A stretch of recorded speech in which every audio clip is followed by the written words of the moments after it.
Bismillahirrahmanirrahim. Assalamualaikum warahmatullahi wabarakatuh. Waalaikumsalam warahmatullahi wabarakatuh.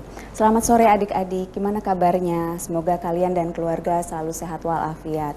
Kali ini bersama saya Selly Nurdanianti dan saya Yanwianti. Kami berdua adalah Spenazer. ya, kami mengajar di SMP Negeri 16 Kota Cirebon, Rumpun Ilmu Salon Karakter. Oke. Sekolah kami beralamat di Jalan Kebumen nomor 49. Nah, sore ini saya dan Bu Selly insya Allah selama 40 menit ke depan akan menemani adik-adik yang ada di rumah, khususnya pelajar kelas 9 dalam program belajar di rumah yang diselenggarakan oleh Dinas Pendidikan Kota Cirebon bekerjasama dengan RCTV Langka Padane. Oke, Bu Yeyen, tadi saya menyimak ya di awal tayangan ada video. Mudah-mudahan adik-adik di rumah juga menyimak ya. Tadi itu dinosaurus ya dengan ukuran badan yang besar dan pastinya kuat ya. Apakah benar itu punah ya karena meteor ya? Tadi di tayangan tadi ya, Bu Selly dan adik-adik pasti menyimak ya. Ada dinosaurus yang begitu besar, tiba-tiba mati atau bahkan punah karena sekarang sudah tidak terlihat lagi ya. Betul. Tapi coba diperhatikan pada tayangan akhir video itu ada hewan kecil tuh yang lari-lari seperti tikus ya. Gimana nih? Adik-adik menyimak tidak ya? Dia masih hidup loh. Oh, iya ya? Nah, itu jawabannya akan kita dapati di materi yang akan kita sampaikan sore ini. Wah menarik dong. Iya. Oke, jadi insya Allah hari ini kita akan mempelajari dua materi. Yang pertama adalah kelangsungan hidup organisme. Nah, sebelumnya kita harus menjelaskan terlebih dahulu ya bahwa materi reproduksi hewan itu sudah ada di dalam materi kelangsungan hidup organisme. Dan kemudian yang kedua adalah materi ada teknologi reproduksi pada hewan yang akan kita bahas sore ini. Oke. Nah, berikutnya Bu Yeyen kayaknya kita harus mengetahui dulu ya tujuan pembelajaran hari ini nih Bu Yeyen. Jadi hari ini adik-adik akan dapat menjelaskan proses seleksi alam pada makhluk hidup ya. Tujuan pembelajaran yang kedua diharapkan adik-adik nanti setelah menyaksikan materi ini akan dapat menjelaskan jenis-jenis adaptasi pada makhluk hidup. Oke, kemudian yang ketiga diharapkan adik-adik dapat menyebutkan macam reproduksi generatif dan reproduksi vegetatif. Kemudian yang keempat Bu Yeyen. Yang terakhir diharapkan adik-adik dapat menjelaskan teknologi reproduksi pada hewan. Oke ya. Nah, agar lebih mudah nih adik-adik untuk memahami materinya ya, kita ke peta konsepnya terlebih dahulu ya. Jadi untuk kelangsungan hidup organisme nih ya, jadi keberadaan atau eksistensi dari makhluk hidup di planet bumi itu dipengaruhi oleh 3 faktor ternyata Bu Yeyen. Apa saja Bu Selly? Yang pertama? Faktor yang pertama adalah seleksi alam ya, seleksi alam. Jadi proses seleksi alam ini adik-adik akan dapat menghasilkan spesies baru atau bahkan bisa mengakibatkan kepunahan spesies Bu Yeyen. Seperti yang terjadi pada dinosaurus tadi ya. Itu dia ya. Nah, faktor yang kedua ada adaptasi. Nah, yang akan dijelaskan ada 3 jenis adaptasi. Yang pertama ada adaptasi morfologi, kemudian yang kedua adaptasi fisiologi, dan yang ketiga ada adaptasi tingkah laku, Bu Selly. Nah, ya, Dan faktor yang ketiga nih ya, faktor yang ketiga adalah reproduksi ya. Kayaknya reproduksi sudah pernah diberikan ya? beberapa minggu yang lalu. Hanya waktu itu diberikan khusus untuk reproduksi pada manusia. Tapi sekarang nih adik-adik kita akan mempelajarinya reproduksi pada hewan ya. Nanti kita akan mempelajari 2 macam nih, reproduksi generatif dan satu lagi reproduksi vegetatif seperti itu. Nah, kemudian nanti di akhir acara akan ada evaluasi yang harus adik-adik di sini. Nah, dengan cara kalian bisa ketik linknya atau kalian scan QR kode yang ada di layar televisi kalian. Baik, jangan lupa ya. Kemudian langsung saja nih Bu Yeyen kita move on ke materi yang pertama, kelangsungan hidup organisme ya. Nah, tadi kita sudah sampai pada tiga faktor ya yang mempengaruhi keberadaan makhluk hidup di planet bumi itu ya. Yang pertama adalah seleksi alam ya. Kayaknya ini kosakata baru nih buat adik-adik. Jadi kita cari tahu dulu ya definisinya apa. Seleksi alam adalah proses penyeleksian makhluk hidup yang dilakukan oleh alam. Artinya nanti akan menghasilkan dua macam dong ya. Ada yang lolos, makhluk hidup yang lolos dari seleksi alam, dan makhluk hidup yang tidak lolos dari seleksi alam. Untuk makhluk hidup yang lolos dari seleksi alam, artinya makhluk hidup tersebut mampu menyesuaikan diri terhadap perubahan alam. Sehingga nanti dia akan tetap bertahan di planet bumi. Dan sebaliknya ya, kalau makhluk hidupnya itu tidak lolos dari seleksi alam, Bu Yeyen, berarti makhluk hidup tersebut tidak bisa menyesuaikan diri dan akan terseleksi sehingga akan punah. Tadi kayak apa ya tadi ya? Yang dino itu ya. Tapi panjang sekali nih Bu Sally pengertiannya. Bingung ya, bingung ya. Harus diberikan contoh sepertinya. Baik, kita beri contoh. Iya. Contoh yang pertama, pada peristiwa seleksi alam itu pada peristiwa yang di awal tadi yang ditayangkan pada tayangan video. Yaitu yang pertama adalah kepunahan dinosaurus, Bu Sally. Nah, ini akan menjawab pertanyaan Bu Sally tadi ya. Oh iya, betul. Gimana Ibu ya? Di beberapa buku ada yang menyebutkan teori-teori mengenai kepunahan dinosaurus ya. Salah satunya adalah karena punahnya itu karena adanya bencana alam, Bu Sally. Bencana alamnya yang hujan meteor itu ya maksudnya ya? Jadi karena ada meteor yang jatuh ke bumi, nah kemudian menyebabkan ada debu vulkanik yang mengandung gas beracun nih. Akibatnya apa? Akibatnya si hewan atau makhluk hidup yang ada di sekitarnya itu mati gitu. Oh gitu ya. Tapi ada juga yang masih hidup. Oh, berarti itu yang lolos dari seleksi alam. Ya, kalau yang lolos dari seleksi alam artinya dia bisa melanjutkan atau bertahan hidup. Oke ya. Nah, kemudian saya jadi ingat dengan yang kita alami saat ini nih Bu Yeyen ya, pandemi COVID-19 gitu ya. Dari pandemi ini kan ada yang sembuh ya, ada yang sembuh Bu Yeyen dan ada juga yang meninggal ya. Bahkan korbannya banyak sekali nih Bu Betul Sally. ya, berharap segera berakhir ya pandemi ini ya. Oke. Kemudian artinya nih Bu Yeyen, kalau untuk yang sembuh artinya dia itu lolos dari seleksi alam ya. Ketahanan tubuhnya itu bisa beradaptasi ya dengan virus COVID-19. Sedangkan yang tidak lolos yang meninggal maksudnya berarti dia tidak bisa lolos dari tidak terseleksi ya. Iya betul ya. Nah, Bu Sally, agar kita bisa lolos dari seleksi alam nih, jadi kita harus mengikuti protokol kesehatan yang sudah dianjurkan oleh pihak pemerintah. Ada berapa ya? 3 ya? 3. Yang pertama apa Bu Sally? Pakai masker dong ya. Kemudian yang kedua, cuci tangan dengan sabun dan air mengalir atau digantikan dengan hand sanitizer. Dan yang ketiga apa Bu Sally? Jaga jarak dong ya. Oke Bu Yeyen. Oke, berikutnya faktor yang kedua nih ya. Faktor yang kedua nih kayaknya sudah familiar sama kalian ya. Faktor yang kedua adalah adaptasi.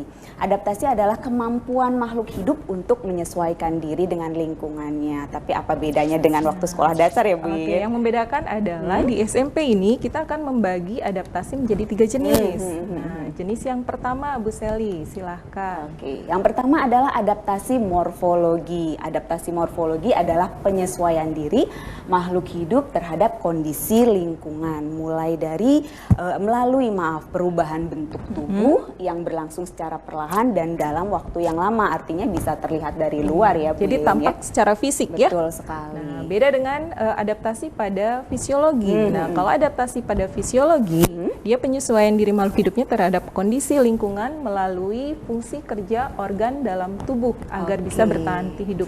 Karena ada di dalam organ tubuh, artinya tidak tampak dia dari luar. Baik, dan kemudian yang ketiga adalah adaptasi tingkah laku.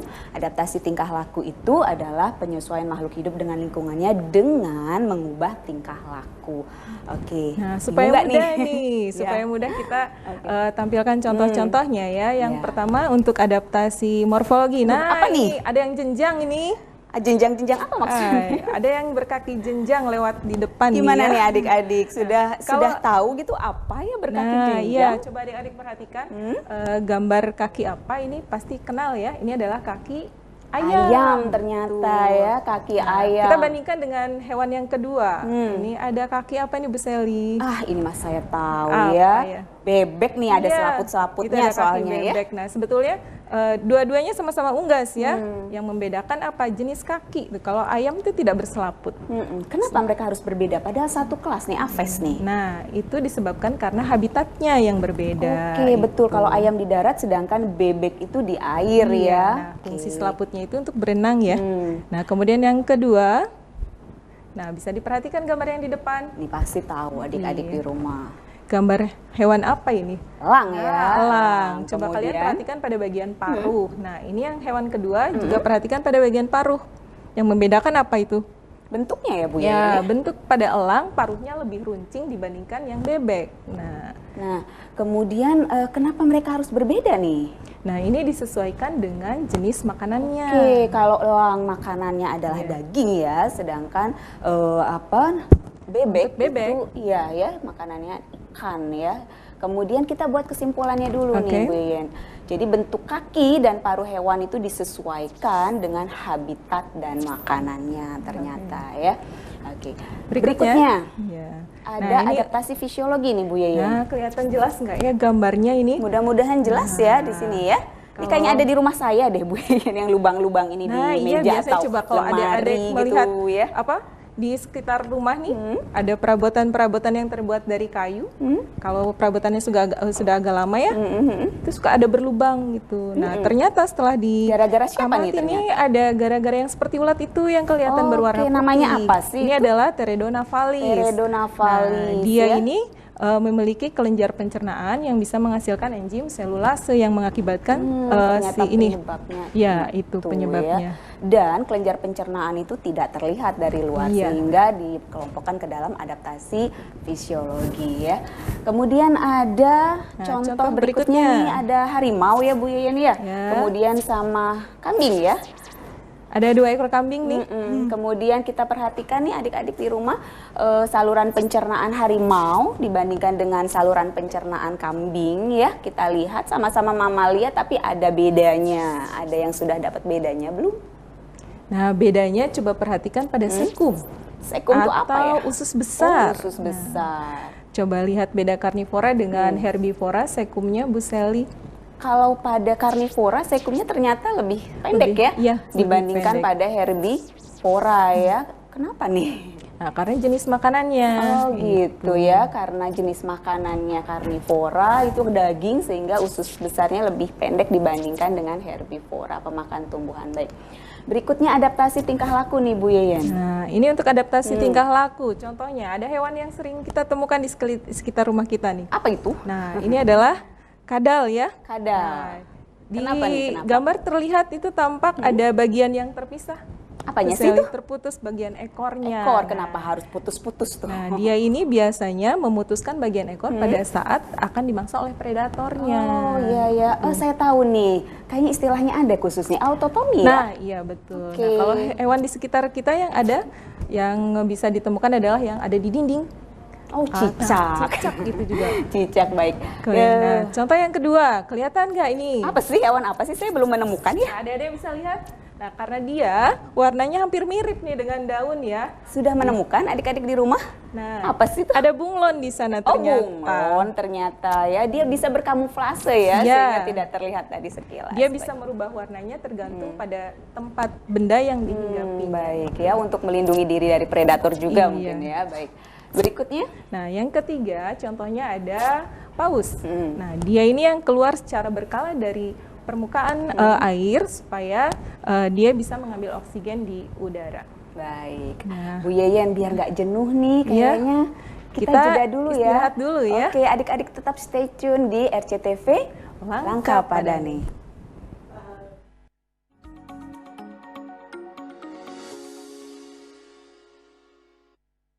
Oke adik-adik, kembali lagi di program Belajar di Rumah bersama dengan kami dan Dinas Pendidikan Kota Cirebon dan RCTV Langkah Padani. Oke Bu Yeyen, kita ingatkan lagi ya adik-adik tadi kita sampai mana tadi nih? Tadi terakhir di adaptasi tingkah laku. Baik, kita move on ya.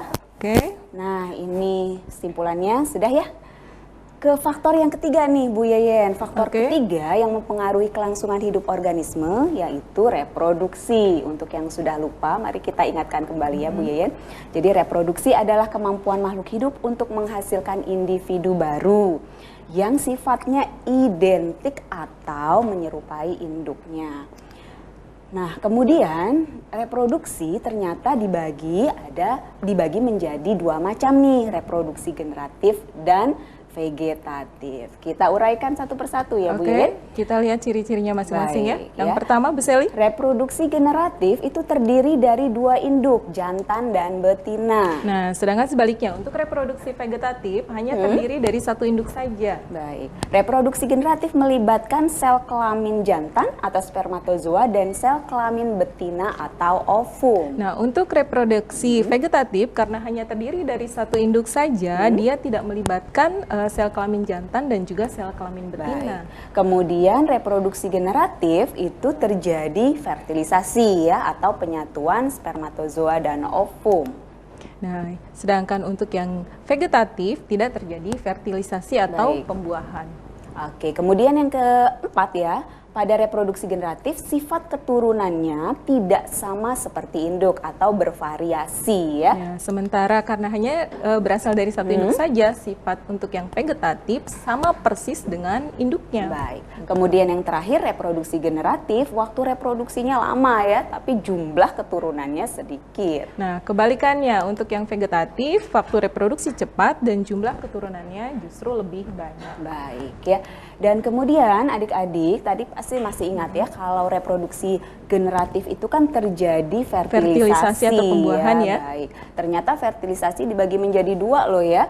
Ada fertilisasi internal dan fertilisasi eksternal. Apa bedanya ya Bu? Nah, bedanya coba perhatikan pada fertilisasi internal itu dia penyatuan spermatozoanya dan ovum terjadi di dalam organ reproduksi betinanya. Betul, internal ya. Berarti di dalam. Nah, Baik. sementara untuk yang fertilisasi eksternal artinya bahwa penyatuan spermatozoa dan ovum terjadinya di luar organ reproduksi betinanya. X itu jadi di luar. Betul ya, di sini ada contohnya kalau fertilisasi internal itu di sini reptil ya. Ya. Ada kura-kura, sedangkan fertilisasi eksternal contohnya adalah katak ya. Pada dari katak, kelas iya, amfibi. kelas Baik. amfibi.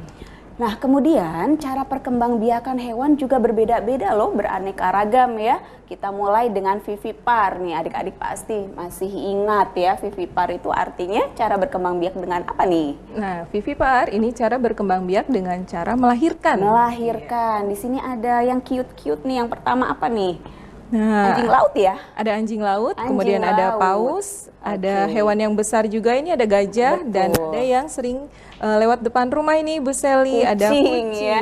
Oke, kita ambil salah satu contoh nih. Ada yang besar, gajah nih. Jenis fertilisasinya apa nih adik-adik? Nah, untuk vivipar untuk gajah, dia jenis fertilisasinya adalah internal. Internal ya, berarti penyatuan sperma dan ovumnya terjadi di dalam Di ya, dalam. di dalam organ reproduksi betinanya. Baik. Kemudian yang kedua, cara perkembangbiakan yang kedua adalah ovipar ya. Ovipar itu adalah cara berkembang biak dengan bertelur ya. Di sini contohnya ada angsa, kemudian Nemo, ikan ya. Ada ikan, Oke, iya Nemo. ikan Nemo ini. Baik. Kemudian ada Burung merpati merpati. ya, kemudian ada kupu-kupu, penyu dan katak. Ada katak. Baik.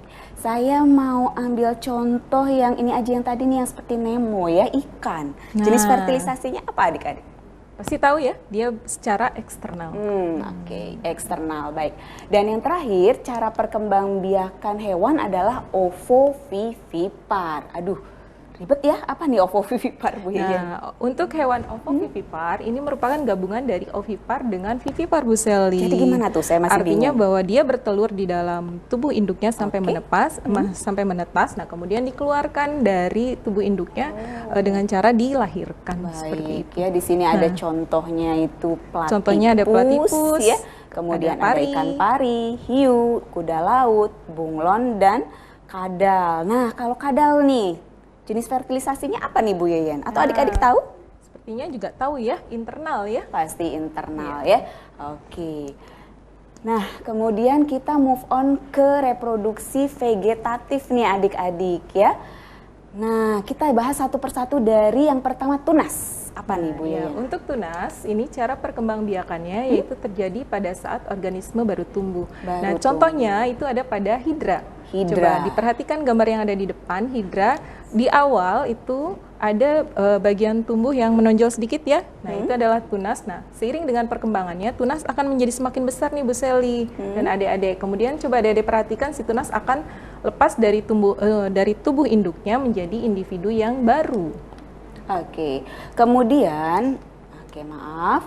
Yang kedua adalah membelah diri ya, membelah diri.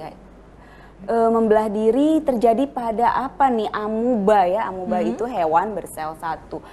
Membelah diri adalah cara berkembang biak yang dilakukan dengan membagi tubuhnya menjadi dua bagian yang sama secara langsung. Satu menjadi dua gitu ya. Kemudian yang ketiga adalah? Yang ketiga ada fragmentasi, yaitu cara perkembangbiakan yang dilakukan dengan cara memutuskan bagian tubuhnya sendiri. Sakit nggak nih Bu ya? Mungkin sakit ya.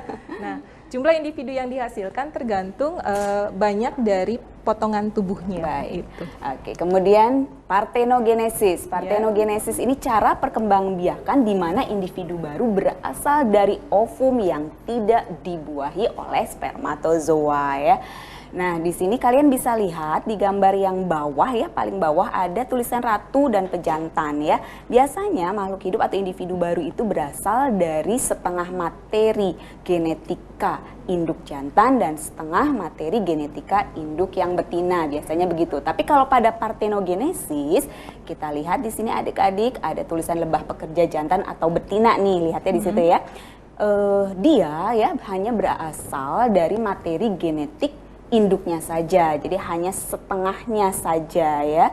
Nah, itulah yang membedakan partenogenesis dengan yang lain gitu. Oke, berikutnya nih Bu Yeyen, kita pindah move on ke tipe perkembangan pada hewan ya, bermacam-macam loh ternyata. Nah, ternyata tidak semua hewan mengalami perkembangan yang sama ya. Ada beberapa hewan yang memiliki keistimewaan. Oke, katak ya contohnya ya. Contohnya pada katak nih, pada peristiwanya disebut metamorfosis. Metamorfosis. Ingat nggak nih adik-adik dengan pengertian metamorfosis? Nah, coba diperhatikan di layar, itu ada pengertian metamorfosis. Itu merupakan salah satu tahap perkembangan hewan yang dicirikan dengan perubahan bentuk tubuh. Nah, lebih jelasnya kita lihat di siklus hidupnya. Nah, setelah fase telur, ada kecebong, kemudian berudu, katak muda, dan akhirnya pada saat katak dewasa, itu prosesnya terlihat perubahannya jelas sekali ya Bu Seli ya. Dari mulai yang kecebong itu ada ekornya, sementara pada saat dewasa dia tidak berekor ya. Nah, sehingga metamorfosisnya kita kelompokkan sebagai metamorfosis yang sempurna. Baik. Dan sebaliknya ya, yang terjadi pada capung ini ya. Nah, iya, capung atau ada kecoa juga ya? Capung dan kecoa sama tipenya. Nah, ya, dilihatnya itu dari fase setelah telur ya. Dari larva sampai dengan adult atau dewasa itu bentuknya hampir sama. Sehingga dikelompokkan ke dalam metamorfosis tidak sempurna. Seperti itu ya adik-adik. Nah, tipe perkembangan yang kedua adalah metagenesis. Ada apa nih? Ada yang berenang-berenang nih Bu Seli. Cantik banget ya, namanya juga cantik, nama ilmiahnya itu Aurelia aurita adik-adik. Ada yang tahu? Biasa kita kenal adalah ubur-ubur ya, biasa kita temukan di laut. Gitu. Jadi ubur-ubur di sini mengalami tipe perkembangan metagenesis. Apa sih metagenesis bagi yang lupa nih adik-adik? Metagenesis adalah pergiliran keturunan ya antara fase seksual dengan fase aseksual ya. Mungkin bingung ya, makanya kita butuh bantuan siklus hidupnya. Nah, adik-adik bisa lihat ya pada ubur-ubur dewasa ya, yang melayang-layang nih, ubur-ubur dewasa jantan dan betina ya. Nah, jika sudah dewasa, ubur-ubur jantan ini menghasilkan sel kelamin spermatozoa, sedangkan yang betina menghasilkan ovum atau sel telur. Kemudian berfertilisasi menghasilkan individu baru. Nah, itu namanya fase seksual. Setelah fase seksual selesai gitu ya, larva berlanjut ke fase aseksual. Betul. Nah, fase aseksual di sini nanti dia akan memperbanyak lembaran-lembarannya nih ya, lembaran-lembaran tubuhnya. Nah, untuk yang sudah matang kelamin, kalian bisa lihat ya di situ, mudah-mudahan jelas ada tulisan Evira. Nah, kemudian dia akan melanjutkan nih fase aseksualnya kembali ke fase seksual, sehingga disitulah terjadi metagenesis atau pergiliran keturunan. Seperti itu Bu Yeyen. Oke, baik, lanjut. Nah, kayaknya biar ini ya. Rehat sejenak, kalian bisa sambil menyaksikan tayangan video berikutnya. Betul.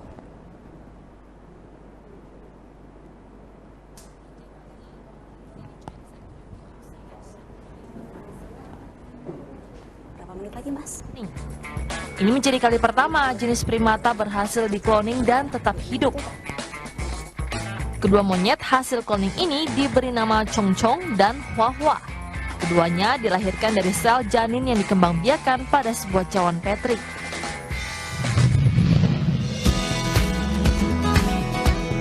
Perusahaan asal Korea Selatan Som Biotech Research Foundation menyediakan jasa khusus cloning bagi para pencinta anjing. Di sini, orang-orang dapat memiliki kembali hewan kesayangan mereka yang telah mati.